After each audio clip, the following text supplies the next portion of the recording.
Bom dia a todos e obrigado por aguardarem.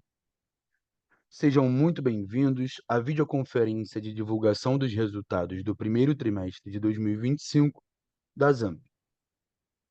Destaco aqueles que precisarem de tradução simultânea, que temos essa ferramenta disponível na plataforma. Para acessar, basta clicar no botão Interpretation através do ícone do globo na parte inferior da tela e escolher o seu idioma de preferência, português ou inglês. Para aqueles ouvindo a videoconferência em inglês, há a opção de mutar o áudio original em português, clicando em Mute Original Audio. Informamos que esta videoconferência está sendo gravada e será disponibilizada no site de RI da companhia, www.ri.zamp.com.br, onde se encontra disponível o material completo da nossa divulgação de resultados. Durante a apresentação da companhia, todos os participantes estarão com os microfones desabilitados. Em seguida, daremos início à sessão de perguntas e respostas. Para fazer perguntas, clique no ícone Q&A na parte inferior de sua tela e escreva sua pergunta para entrar na fila. Ao ser anunciado, uma solicitação para ativar seu microfone aparecerá na tela, e então você deve ativar o seu microfone para fazer perguntas. Orientamos que as perguntas sejam feitas todas de uma única vez. Ressaltamos que as informações contidas nesta apresentação e eventuais declarações que possam ser feitas durante a videoconferência, relativas às perspectivas de negócios, projeções e metas operacionais e financeiras da ZAMP, constituem-se em crenças e premissas da administração da companhia, bem como em informações atualmente disponíveis. Considerações futuras não são garantias de desempenho. Elas envolvem riscos, incertezas e premissas, pois se referem a eventos futuros e, portanto, dependem de circunstâncias que podem ou não ocorrer.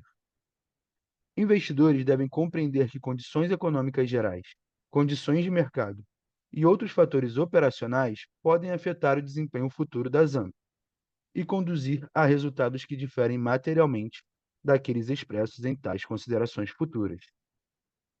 Hoje, contamos com as presenças dos executivos da companhia, os senhores Pedro Zemel, CEO, Gabriel Guimarães, CFO, e o time de relações com investidores. Gostaria de passar agora a palavra ao senhor Gabriel. Por favor, pode prosseguir. Bom dia a todos, sejam bem-vindos à divulgação dos resultados do primeiro trimestre de 2025 da ZAMP. Eu sou o Gabriel, CFO da companhia, e hoje, além de mim e do time de RI, a gente dá as boas-vindas ao Pedro Zemel, primeira semana aqui na companhia, e vai participar junto com a gente dessa primeira divulgação dos resultados do primeiro trimestre. Bem-vindo, Pedro, sorte e sucesso. Obrigado, Gabriel. Bom dia a todos. Eu estou muito contente de me juntar à ZAMP. Acho que a gente tem uma história incrível e muita coisa para construir. Eu estou chegando, né? Esse começo eu vou ouvir mais do que falar e aprender, mas estou aqui junto com o Gabriel no call e à disposição de vocês a partir de agora. Muito obrigado com você, Gabriel. Obrigado, Pedro. Eu vou começar o call de hoje, então, seguindo o formato que a gente usualmente faz. A gente vai começar passando pelos destaques do primeiro trimestre. Na sequência, a gente vai passar pela performance da companhia durante esse período. E, por fim, a gente vai fazer uma sessão de Q&A respondendo eventuais dúvidas que apareçam. O primeiro trimestre de 2025, a gente teve um crescimento de receita de aproximadamente 13%. Esse crescimento, naturalmente, é uma combinação de uma evolução orgânica de Burger King e Popeyes, trazido principalmente pelo same-store sales, dado que o crescimento de restaurantes no ano passado foi um pouco mais tímido, e tivemos fechamento principalmente de Burger King nesse primeiro trimestre. junto com as aquisições que tiveram praticamente a metade da contribuição desse crescimento. Então, o 13 quebrado em 2, a metade praticamente vem de Starbucks e Subway, e a outra metade vem da composição de Burger King e Popeyes. Nas vendas comparáveis, Burger King continuou uma trajetória positiva de same-store sales, né? A gente fez em 2024 praticamente 13% de same-store sales, e a gente começa esse primeiro trimestre com quase 5%, em cima de uma base forte, em cima de um cenário de consumo talvez um pouco mais restrito. Popeyes vem com uma performance em continuidade também com o ano passado, que foi aproximadamente 13% de same-store sales consolidado no ano. A gente faz perto de 9% no trimestre. Aqui a continuidade de um trabalho que vem sendo executado ao longo dos últimos trimestres. E as notícias positivas, sequenciais ao último trimestre, que a gente apresentou o início de um turnaround feito com as duas marcas, tanto Starbucks quanto Subway, com boas performances, sobretudo boas trajetórias, né? A gente faz 16% no trimestre, que evoluiu mês contra mês, né? Então 16% é a foto do consolidado, mas a curva é ascendente. E a mesma coisa para a Subway, que a gente faz 20% same-store sales no consolidado. Então, a perspectiva muito positiva para essas marcas que a gente trouxe para o portfólio já no intervalo de tempo razoavelmente curto. Isso levou a companhia a uma receita sistêmica, tanto de operações diretas, receita líquida de Zamp, quanto de indiretas, através do sistema de franqueados, a uma receita de 2,3 bilhões de reais no primeiro trimestre, que é um crescimento de quase 60% versus o primeiro trimestre de 2024, e aí sim uma boa parte vindo com a componente do sistema de franquias de Subway. A digitalização das vendas e da experiência como um todo continuou sendo um vetor super importante, né? Aqui a gente está falando essencialmente de canais que não requerem um nível de interação humano no ponto de venda, né? Então, delivery, totem de autoatendimento, mobile order head and pay, CRM, loyalty. A gente teve já neste trimestre mais da metade das receitas da companhia passando por esse canal, e em continuidade aos últimos trimestres, um crescimento de 23% versus o primeiro trimestre de 2024, sendo que dessas, quase 55% das receitas de BK já são identificadas, principalmente através do programa de fidelidade, que retroalimenta esse conhecimento do consumidor, apoia o CRM e essas iniciativas de marketing um pouco mais personalizado. Quando a gente olha para o EBITDA,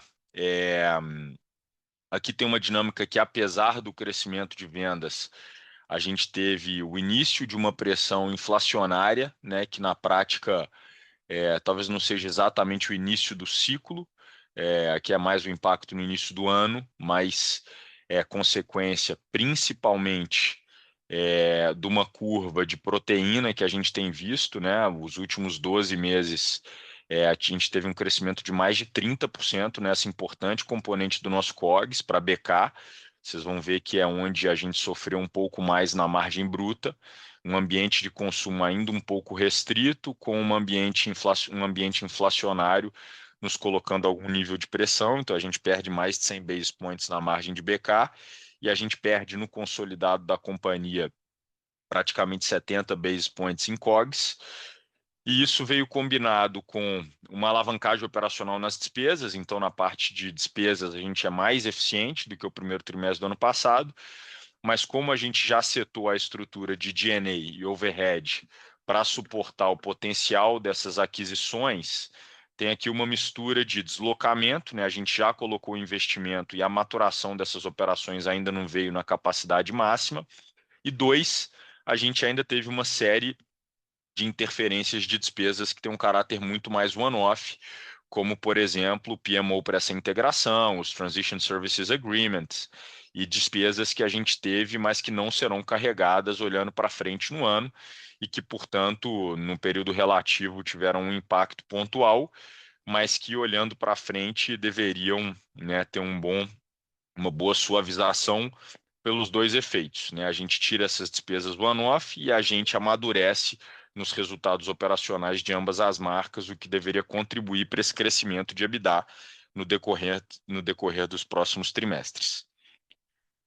Na parte de restaurantes, a gente fecha com quase 2.700 operações no Brasil, 2.680, das quais praticamente 960 Burger Kings, quase 90 Popeyes, 114 Starbucks e 1.518 Subways. Se a gente seguir para o próximo slide, a gente vai ver um pouco de como é o ecossistema da Zamp hoje, num período relativo, né? A gente mostrou isso no último quarter, mas a gente também traz nesse por mostrar a materialidade dessas aquisições e, de fato, a construção dessa plataforma que pode se apoiar em ganhos de sinergia, em ganhos de economia de escala, e é um fundamento que a gente acredita muito para essa indústria, sobretudo no Brasil, que é um país que ainda concentra oportunidade muito expressiva de crescimento para todas as marcas, nos seus mais diferentes formatos, mas que nos faz sair de um sistema de mais de 1.000 unidades em 2024 para 2.680 no primeiro trimestre de 2025, uma receita bruta de quase 60% maior do sistema, né? A gente sai de 1,4 bi para 2,3 bi já neste trimestre, e uma receita líquida de Zamp que é reflexo desses movimentos, que cresce 13%, como eu mencionei, praticamente a metade vindo de um caminho orgânico e a metade vindo das aquisições. Se a gente seguir para o próximo slide, a gente vai ver um retrato do portfólio, né? A gente não teve tanta mudança versus o último trimestre, o que é importante. Boa parte da nossa operação, mais de 50%, continua concentrada no eixo sudeste, naturalmente correlato à concentração do PIB no Brasil. E a gente opera hoje nos mais variáveis formatos, né? Muito concentrado em mall para Burger King, Popeyes. Em Starbucks entra uma dinâmica um pouco diferente da composição de aeroportos mais food courts. E aí em Subway a mistura é um pouco mais dispersa, né? A gente tem muita loja de rua, a gente tem algumas operações de shopping, mas o mais importante disso, no nosso entendimento, é a versatilidade na alocação de capital olhando para o futuro, né? Hoje a gente tem investimentos possíveis que variam num espectro de R$600 mil a 6 milhões, né? E que naturalmente requerem níveis de receita e risco diferentes, o que mostra que em diferentes formatos, para diferentes marcas, a gente ainda certamente tem uma oportunidade grande de penetrar nossas operações em todo o território nacional, o que é muito positivo para o nosso ecossistema. Acho que também é importante, mas como parte da trajetória de otimização de portfólio, nesse primeiro trimestre a gente concluiu o fechamento de 11 operações de Burger King e de 4 operações de Popeyes, né? Essa combinação ela é muito positiva, né? Porque são lojas que essencialmente têm um Unit Economics for Wall abaixo da linha d'água. Então, ao tirar essa receita com uma despesa negativa, a alavancagem operacional ela é muito positiva em termos marginais para o negócio e deveria nos ajudar olhando para frente. Se a gente seguir para o próximo slide, a gente vai ver que tanto no histórico dos últimos 4 anos, onde a gente tem um CAGR de 13% de crescimento de top line, né, que é essencialmente orgânico, quanto na foto do último trimestre, nos últimos 12 meses, a gente também tem um crescimento curiosamente de 13%. Eu acabei comentando um pouco, mas acho que o mais importante é o breakdown entre as marcas e como elas contribuem aqui para a receita total da companhia, naturalmente ainda overindexada na performance de Burger King, mas a gente tem uma expectativa grande que à medida que a gente acelera a representatividade e composição do portfólio, não só Burger King vai continuar a crescer, porque a gente tem muita oportunidade, sobretudo nas freestandings e no crescimento da produtividade, mas também a razão em termos relativos das outras marcas, pelo nível de maturidade e penetração, deveria ter um crescimento muito superior a Burger King no relativo, o que vai fazer com que essas marcas ganhem cada vez mais representatividade dentro do nosso portfólio ao longo dos anos. E aí, nos últimos 12 meses, a gente também tem uma visão ainda mais forte, né? Um crescimento de 18% de top line, considerando que aqui, no recorte do primeiro trimestre de 2025, já tem uma componente importante nos últimos 6 meses, que é a receita das marcas recém-adquiridas. Quando a gente olha no slide seguinte, na página 6 da apresentação, a performance de Burger King, a gente vai ver um crescimento de 6%, né, passando a marca de R$ 1 bilhão. Esse crescimento de 6%, naturalmente, é a composição de 4,6% de same-store sales, com lojas novas, né, e os fechamentos. Mas o net dessa conta traz um accretion de quase 150 basis points para o crescimento de receita total, o que é muito positivo, sobretudo quando a gente pensa que esse crescimento num ambiente de consumo, como eu comentei, que começa a dar indícios de estar um pouco mais desafiador, sobretudo pela inflação, mas ele vem em cima de uma base já de 11,3%. Então, é uma composição de 2 anos de um same-store sales de mais de 16%, o que é materialmente acima do PIB nominal do período.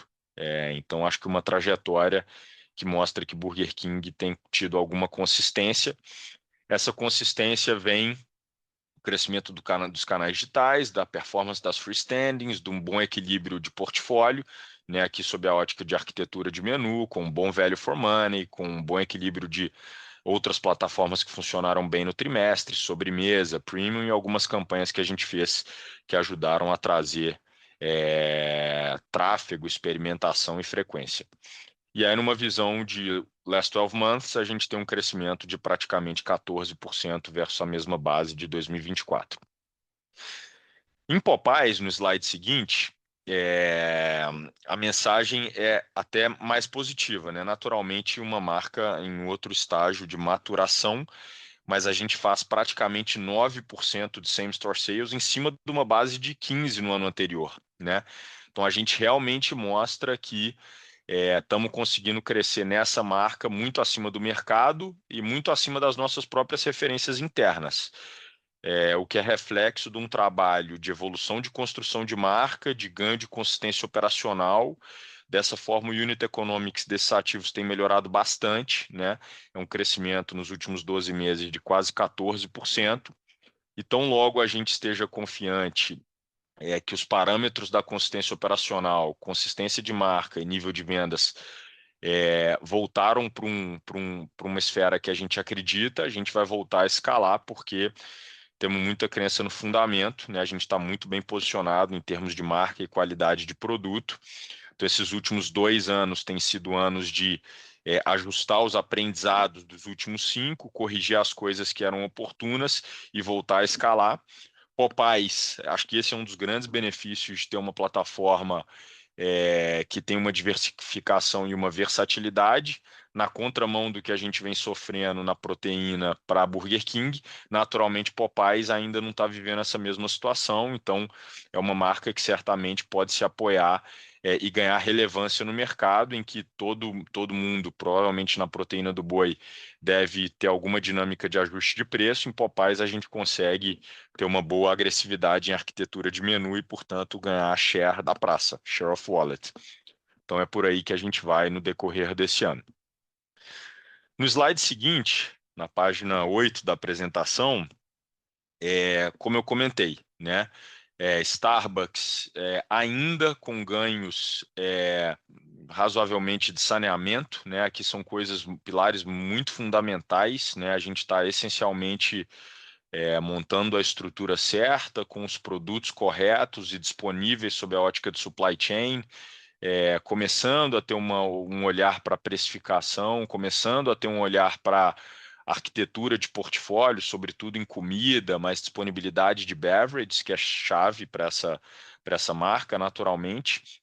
Mas a tendência é muito positiva, né? A gente fez 16% de same-store sales no trimestre, mas mês após mês a gente cresceu para praticamente 300 basis points de performance. E ainda tem muita coisa para fazer, o que eu acho que nos deixa ainda mais animados. A curva para reconquistar esse consumidor muitas vezes não é tão rápida quanto a velocidade que você os perde, né? Mas aqui o trabalho é essencialmente de comunicar que Starbucks está de volta com os fundamentos corretos, com a qualidade dos nossos produtos, com a qualidade da nossa experiência, para que tão logo isso aconteça e esteja claro para o consumidor, a gente possa voltar aos níveis de performance que antecederam o período mais turbulento que a marca viveu. Né? Hoje a gente ainda vive um cenário de alguma coisa na ordem de grandeza de 20 a 30% de tráfego correndo abaixo desse baseline. Então, é uma oportunidade muito grande de recover essa performance ao longo dos próximos períodos e, portanto, catalisar a oportunidade que a gente tem com essa marca. A realidade é muito parecida em dinâmicas, né, totalmente diferentes, em modelo de negócio diferentes. A dinâmica da recuperação é razoavelmente similar em Subway, no slide seguinte. A gente mostra também um crescimento muito forte de same-store sales. Aqui a gente tem tido um trabalho próximo do sistema de franqueados, uma gestão muito mais próxima do Ad Fund, né, que é super importante. Nós somos os alocadores desse investimento, portanto, responsáveis ou corresponsáveis pela estratégia comercial, pelas iniciativas de portfólio, de precificação, de lançamentos. A gente já fez algumas coisas relevantes, trazidas ou pivotadas da estratégia global tropicalizadas para o Brasil, foi o exemplo do Subway Series, que tem funcionado muito bem, mas um crescimento em delivery, uma otimização do sistema de franquias, já com um novo nível de engajamento, agora com a Zamp como operadora. E o reflexo desse trabalho todo é essa curva de same-store sales que a gente tem visto. A gente saiu de 16 em janeiro, batemos quase 30 já em março, o que deu uma composição de mais de 20% de same-store sales no trimestre, também uma tendência muito positiva para a marca. Seguindo para o próximo slide, a gente mostra uma componente importante do resultado da companhia nos últimos anos, né? A gente saiu de uma relatividade baixa em 2022, isso era ainda menor nos anos que antecederam 2022, mas a gente olhando para uma perspectiva um pouco mais de filme aqui, menos de foto, a gente praticamente dobrou a relevância dos canais digitais dentro do negócio num período que já tinha 32,6%. Isso é muito importante no mundo de hoje do varejo, porque conecta essa experiência física com o mundo digital, e o mundo digital, muitas vezes, ele nos traz não só unit economics transacionais mais positivos, à medida que ou você tem menos custo e despesas, ou você tem um user experience e uma interface que você é capaz de combinar um ticket médio maior com uma margem bruta melhor. Então, essa combinação é muito favorável para o negócio, mas também você passa a adquirir cada vez mais um volume grande de dados que retroalimentam um sistema e que, portanto, te fazem ter um diferencial competitivo em escala que é muito relevante para essa indústria. Então, a gente fecha o trimestre com praticamente 56% de vendas vindo dos canais digitais, né? A grande maioria vindo dos totens de autoatendimento, mas uma componente importante também vindo de delivery e app. No próximo slide, eu detalho um pouco mais, mas dentre as frentes do ecossistema digital, o delivery continua tendo um bom crescimento, né? A gente já tem mais de 17% de representatividade de vendas, com quase 20% de crescimento em termos nominais, se é versus uma base de crescimento total, por exemplo, para Burger King de 6%, né? Estamos falando que o delivery continua ganhando protagonismo e o cenário para Brasil tende a ser favorável, haja vista as notícias que foram vinculadas nos últimos meses e podem representar um interesse grande de players globais vindo para o mercado brasileiro, o que deveria aquecer a indústria como um todo, na qual a gente está muito bem posicionado como o maior operador de restaurantes do Brasil. Mas ainda tem muita coisa para fazer em delivery, tanto em nível de serviço quanto em speed of time, speed of service, qualidade e naturalmente tudo isso deveria derivar em crescimento de receita. A gente tem o aplicativo, né, que ainda é particularmente, acho que tímido, perto do que pode representar, né? Afinal, o aplicativo hoje, muitas vezes, ele pode ser o totem na mão do cliente, né? Então, em algum momento, a gente entende que esse transbordo vai acontecer, e a gente tem hoje uma solução que a gente acredita que ser muito bem avaliada, um bom nível de serviço, e com várias alavancas dentro do aplicativo que deveriam impulsionar esse engajamento, né? Tem o próprio delivery, o programa de CRM, o programa de fidelidade, itens que trazem monthly active users, teoricamente. Nos totens de autoatendimento, e aí aqui é uma mistura de lojas que têm atendimento humano e lojas que já estão 100% digitais, né, na linha de frente do atendimento, e esses totens, de novo, eles são super importantes porque eles combinam, na maioria dos casos, um ticket médio maior com uma margem bruta também melhor. E o CRM com o Loyalty, né? O Loyalty ele acaba sendo uma excelente plataforma de aquisição de dados. A gente tem mais de 20 milhões de pessoas inscritas no nosso programa e com esses dados a gente usa para ter um bom canal de diálogo com nossos consumidores, tanto para a experiência quanto para a performance, que já representa hoje mais de quase 55% das vendas totais da companhia que são identificadas. Passando para a página 12 da apresentação, a gente vê um pouco na seção da esquerda o CMV, na parte central do slide as despesas com vendas nos restaurantes e na parte da direita do slide nossas despesas gerais e administrativas. Na parte do CMV, aqui é uma mistura, né? Se vocês olharem de forma um pouco mais detalhada no release, vocês vão ver que esses 70 basis points eles são uma composição entre um Burger King que está pior do que isso, né? Quase 120 basis de piora ano contra ano, contraposto com uma melhora em PLK, né? Uma melhora em Starbucks, essencialmente por ter um COGS um pouco mais baixo e não estar no período do ano anterior, e Subway, né, que tem uma receita que naturalmente de serviço ajuda a alavancar aqui a diluição da linha de custo com matéria-prima. O grande desafio aqui tem sido, como eu comentei, o mais de 30% de crescimento na proteína do boi. Na nossa visão, os últimos 12 meses foram mais voláteis do que deveriam ser os próximos. E a gente já está num nível de custo da arroba do boi relativamente alto, mas ainda é difícil ter qualquer nível de previsibilidade em virtude das oscilações não só do consumo local, mas do consumo global e como isso pode afetar a curva de oferta e demanda, invariavelmente colocar algum nível de pressão aqui. A gente tem as alavancas, tanto sob a ótica de pricing, quanto arquitetura de menu e conhecimento do cliente, para tentar ir tendo inteligência para repassar isso ao longo do tempo de uma forma eficiente, tentando equilibrar uma proteção de market share, ganho de tráfego, com uma evolução da margem bruta, mas naturalmente esse vai ser um desafio setorial, porque todos os players estão expostos a essa variável. Mas eu diria que esse é o principal ponto de preocupação que a gente tem trabalhado aqui. A gente já fez algumas coisas, né? A gente ajustou a principal plataforma de layers, né? Se vocês forem lembrar, 2 Whopper por R$ 25,90 durante o trimestre, agora em abril já mudou um pouco da dinâmica, né? A gente tem produtos de 25, 27, 29, e é mais ou menos essa dinâmica que a gente vai perseguir ao longo do ano.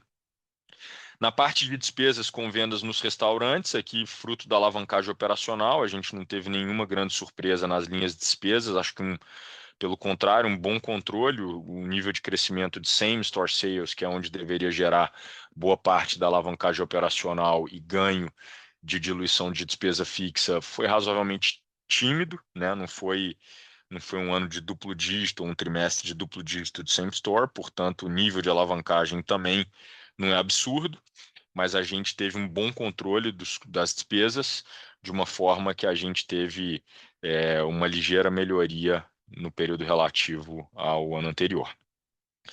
E aí, por fim, na parte de despesas gerais administrativas, eu também já comentei um pouco, mas aqui essencialmente vem da preparação da companhia se estruturando em diferentes unidades de negócio, para que essas unidades de negócio ganhem velocidade na tomada de decisão, portanto, alavanquem a execução, e que no curto prazo isso pode significar alguma sobreposição em algum nível de investimento, mas que no médio e longo prazo a gente tem bastante confiança que esses negócios vão estar na sua capacidade máxima e, portanto, essa matemática vai ser muito positiva para a companhia de uma forma consolidada.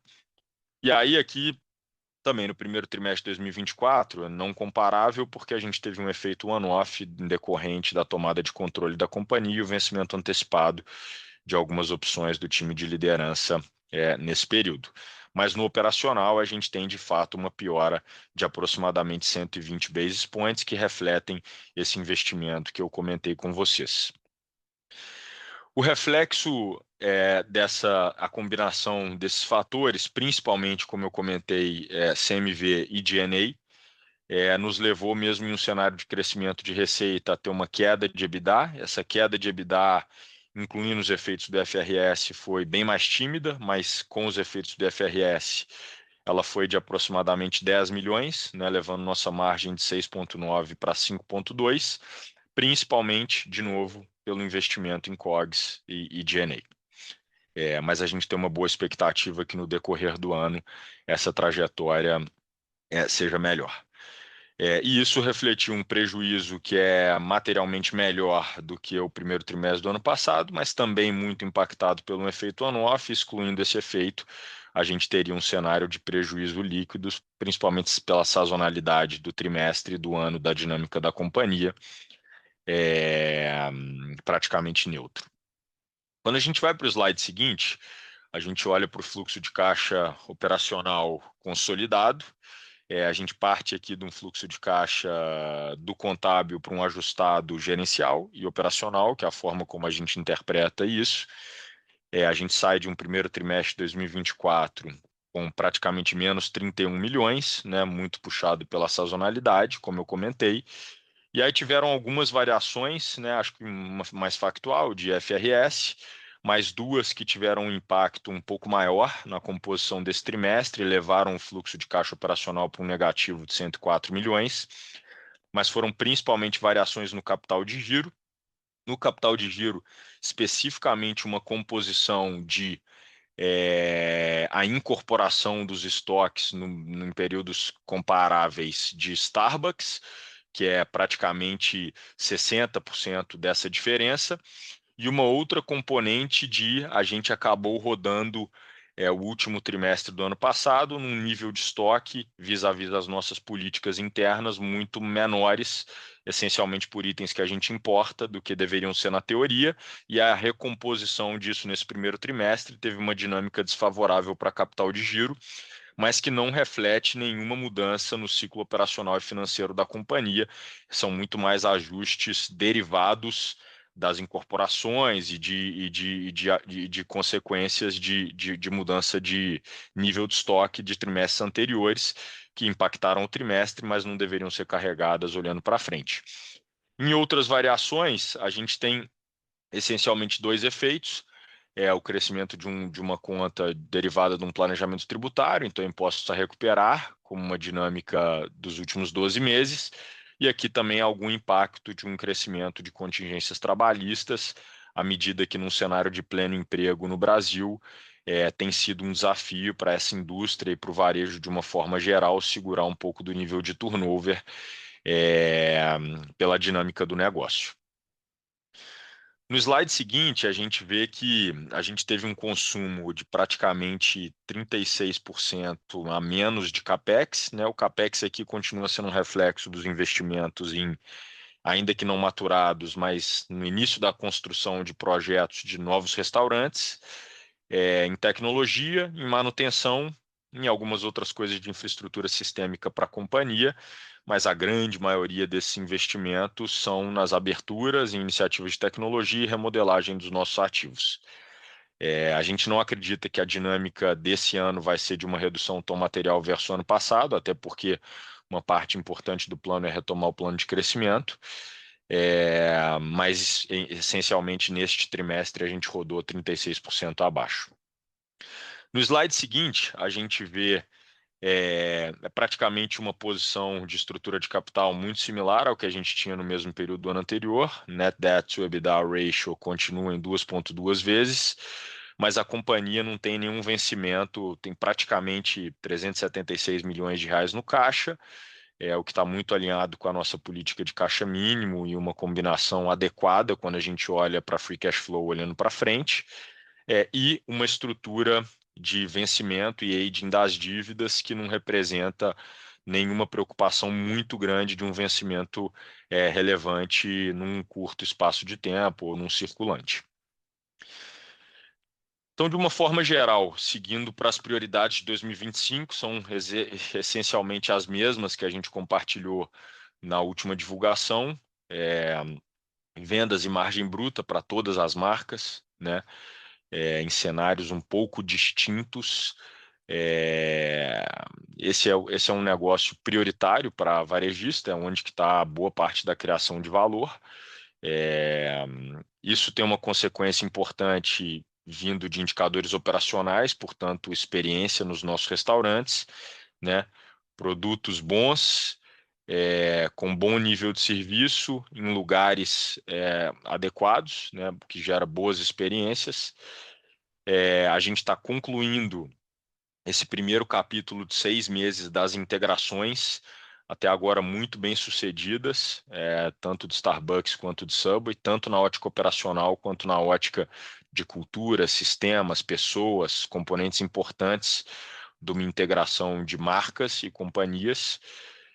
Então a gente está numa boa direção e retomar o plano de crescimento. A gente não tem a menor dúvida que o Brasil ainda representa uma dinâmica e fundamentos muito propícios para o nosso crescimento nas 4 verticais, e a gente vai continuar perseguindo isso de formas diferentes, mas em todas as nossas marcas. Com isso, a gente fecha essa primeira sessão e eu abro a sessão de Q&A para que a gente possa responder eventuais dúvidas. Obrigado.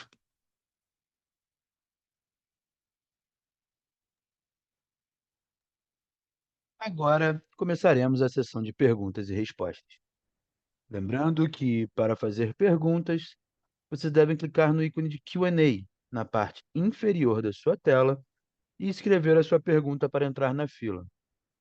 Ao ser anunciado, uma solicitação para ativar seu microfone aparecerá na tela. E então, você deve ativar o seu microfone para fazer perguntas. Solicitamos, por gentileza, que as perguntas sejam feitas todas de uma única vez.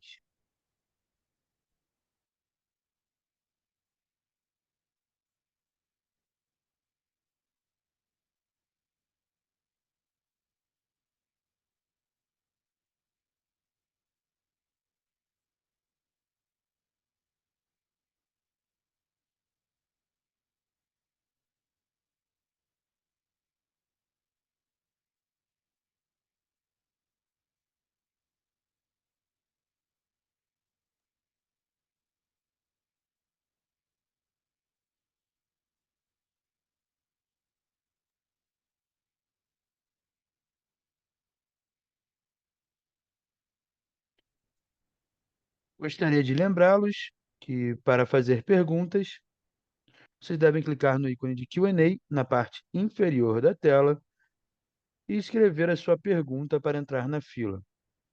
Ao ser anunciado, uma solicitação para ativar o seu microfone aparecerá na tela. E então, você deve ativar o seu microfone para que possa realizar a sua pergunta. Pedimos, por gentileza, que as perguntas sejam feitas todas de uma única vez.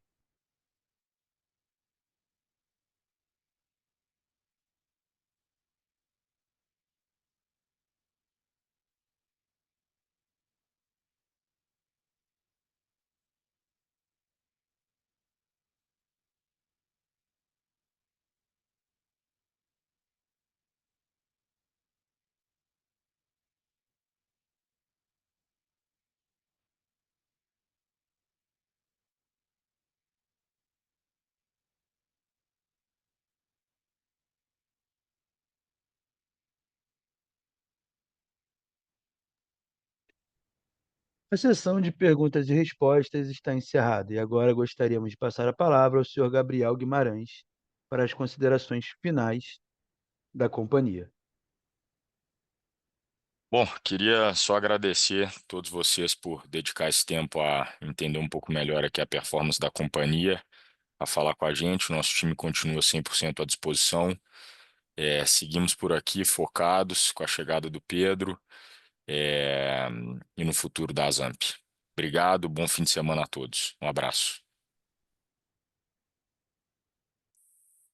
A videoconferência de resultados referente ao primeiro trimestre de 2025 da ZAMP está encerrada. O Departamento de Relações com Investidores está à disposição para responder às demais dúvidas e questões. Muito obrigado a todos os participantes e tenham uma ótima tarde.